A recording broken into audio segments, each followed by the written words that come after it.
ওং নমো ভগবতে বাসুদেবায়। রামায়ণ অযোধ্যাকাণ্ড স্বর্গ ৭৮।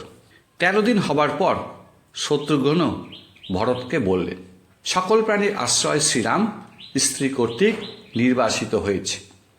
বীর লক্ষণ কেন কোনো প্রতিকার করেনি? নারীর বশীভূতা রাজাকে কেন বোঝাতে পারল না? প্রয়োজনে কেন বল প্রদান করল না?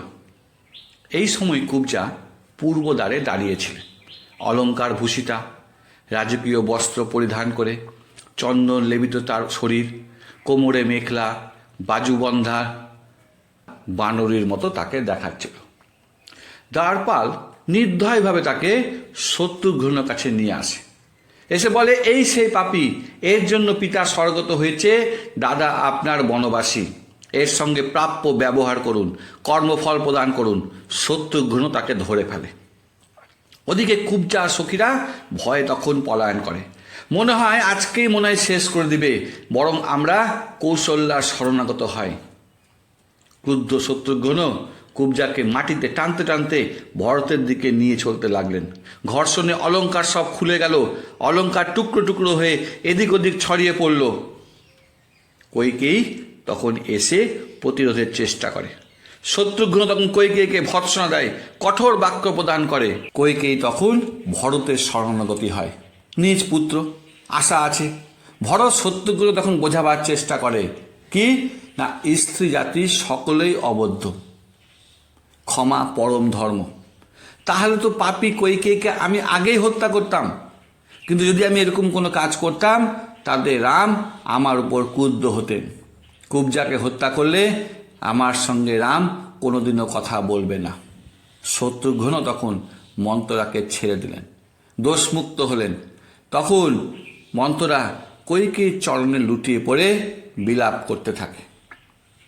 তখন কইকেয়ী মন্থরাকে আশ্বাস প্রদান করে।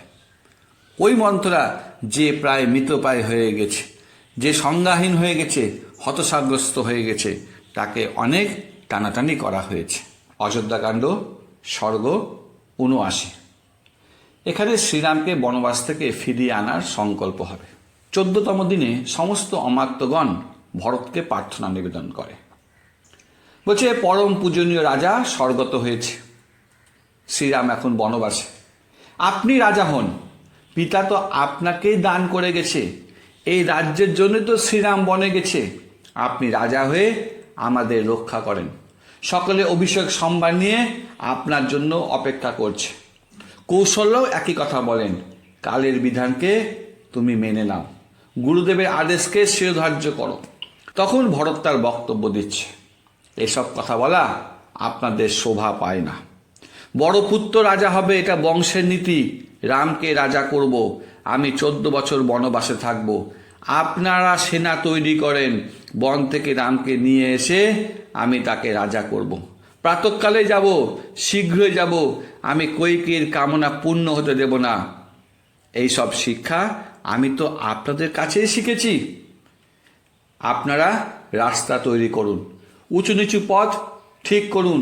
আপনারা মায়াগ্রস্ত হবেন না। আমরা কইকেয়ীর কামনা পূর্ণ হতে দিতে পারি না। আমরা বনে যাব, শ্রীরামের কাছে প্রার্থনা করব, তাকে ফিরিয়ে নিয়ে আসব। বৈরাগ্য ছাড়া যেমন ব্রহ্ম বিচার হয় না, সেরকম ত্যাগ ছাড়া প্রেম নিরর্থক। তখন জনগণ ভরতের জন্য মঙ্গল কামনা করে। বলছে, লক্ষ্মী দেবী তোমার এই উত্তম কার্যে তোমার সহায় হোক। তুমি সকলকে আনন্দ অশ্রু প্রদান করছো। সকলে তখন প্রশংসা করে, ভরতের প্রতি স্নেহ প্রদর্শন করে। এই সময় ভরত শ্রদ্ধাবান কারিগরদের পথ তৈরির নির্দেশ দেন। রামায়ণ অযোধ্যাকাণ্ড স্বর্গ ৮০। এখানে রাজপথ নির্মাণ হবে। তো কারিগররা এবার গমন করে। কে কে যায়? সূত্রধর, বৃক্ষছেদক, রন্ধন কার্যে অভিজ্ঞ ব্যক্তিরা, গৃহ নির্মাণকারী, বাঁশের কাজে যারা নিপুণ, বাড়ির রং করার লোক, রাস্তা তৈরির কারিগর, সঙ্গে যন্ত্রপাতি নিয়ে তারা বেরিয়ে পড়ে। জনসাধারণও তাদের সঙ্গে যায় মহা আনন্দে। তারাও তাকে কাজে যাতে তাড়াতাড়ি হয় সেজন্য তারা বেরিয়ে পড়ে। প্রথমে তারা পথ পরিষ্কার করতে থাকে। ক্ষুদ্র লতা, ঝোপঝাড়, পথ অবরোধকারী বৃক্ষ কাটা, সমস্ত রাস্তা সমতল করা হয়, গর্তে মাটি ভরাট করা হয়, অলঙ্কার ভূষিত গৃহ নির্মাণ করা হয়। শ্রীরাম আগমন করবে এই খুশিতে বৃক্ষরোপণ করা হয়, রাস্তা সমতল করা হয়, বাঁধ নির্মাণ করা হয়, জলের কূপ খনন করা হয়, সরোবর তৈরি করা হয়, কুঠির তৈরি করা হয়, বসার জায়গা তৈরি করা হয়, ফলবৃক্ষের পথ চিহ্নিত করা হচ্ছিল, শিবির নির্মাণ করা হয়, নদীর তীর নির্মাণ করা হয়, সেখানে সিঁড়ি করা হয় এবং ভরতের জন্য শিবির নির্মাণ করা হয়। রাজপথ এতে শোভা পেতে থাকে। নদীর বাঁধ, তীর নির্মাণ সব হয়ে যায়, পতাকা লাগানো হয়, প্রাসাদ নির্মাণ করা হয়, পানীয় জলের ব্যবস্থা করা হয়। এইভাবে সমস্ত কিছু শ্রীরামের প্রত্যাবর্তনের অনুকূল পরিবেশ সৃষ্টি করা হয়। অযোধ্যাকাণ্ড সর্গ ৮১। পরদিন সকলে মঙ্গল বাদ্যধ্বনি শ্রবণে ভরতের বিলাপ এখানে আলোচনা হয়েছে। তো সকালে রাজকর্মচারীদের, বিশেষত সুতেরা, তারা কি করে, ভরতকে জাগাবার প্রচেষ্টা করে, কারণ সন্তুষ্ট করতে হবে। তারা মঙ্গল সূচক বাক্য তারা বলতে থাকে, দুন্দুবি বাজায়, শঙ্খ বাজায়, বাদ্যযন্ত্র বাজায়। ভরত এতে আরও শোকগ্রস্ত হয়ে পড়ে। তখন ভরতের বক্তব্য, এইসব বন্ধ হোক, আমি রাজা নই, কইকেই আমার বড় ক্ষতি করেছে, আমার ধর্ম ভ্রষ্ট হচ্ছে, ধর্ম এই রাজ্যের মূল, তা এখন নৌকার মতো টলমল করছে। মাতা কইকেই অধর্ম পথে দাদাকে বনবাসী করেছে। আমাকে রাজা ভাবলে পৃথিবীর রসাতলে চলে যাবে, নিজেকে রাজা ভাবার থেকে ঘি ঢেলে প্রত্যাবর্তন করাই শ্রেয়। দশরথ পুত্র বা শ্রীরামের ভাই, এই গর্ব থেকে আমি বঞ্চিত।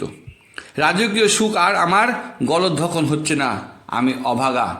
রাম বনবাসী, রমণীরা কাঁদছে। এই সব বিলাপ করতে করতে ভরত তখন অচৈতন্য হয়ে পড়ে।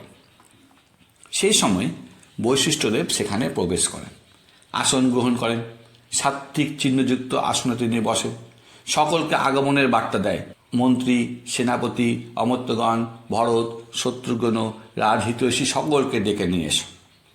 সকলে রাজগৃহে, সভাগৃহে আগমন করে। ভরতও আসে। রাজ্যবাসী ভরতকে তখন অভিবাদন দিচ্ছে। রাজসভার শোভা তখন বৃদ্ধি হতে থাকে। সকলে ভরতের প্রশংসা করে, তিনি হচ্ছেন ভাতৃপ্রেমের সাক্ষাৎ প্রতিমূর্তি। রামায়ণ অযোধ্যাকাণ্ড সর্গ ৮২। রামকে ফিরিয়ে আনতে সাহায্য করার জন্য সকলের কাছে প্রার্থনা করেছে ভরত এখানে। তো ভরত রাজসভা দর্শন করে। জ্ঞানীগুণী ব্যক্তিদের দ্বারা সভাগৃহ পরিবৃপ্ত, সজ্জনগণ পরিবৃত্ত, সকলে উত্তম বস্ত্র পরিহিত আছে, উজ্জ্বল দেখাচ্ছে, সকলে অঙ্গরাগ করেছে। তো ভরত প্রবীণ ও বিচক্ষণ মন্ত্রীদের সাথে তখন আলোচনা করে। এই সময় ভরতকে বুদ্ধিমানও বলা হয়েছে, আবার পূর্ণিমার চাঁদের মতো তার শোভাও সকলে দর্শন করে। তো বশিষ্ঠদেব তখন ভরতকে নির্দেশ দিচ্ছে বা বলছে মৃদু স্বরে, বলছে, পিতা তোমাকে রাজ্য প্রদান করেছে, করে স্বর্গে গেছে। রাম পিতার নির্দেশ লঙ্ঘন করেনি, বনবাসে গেছে, তুমিও করো না। রামও তাই চেয়েছে, তুমি শীঘ্রই রাজ অভিষিক্ত হও, মন্ত্রীদের প্রসন্ন করো, সকল অনুগামী রাজারা তোমাকে কর প্রদান করবে।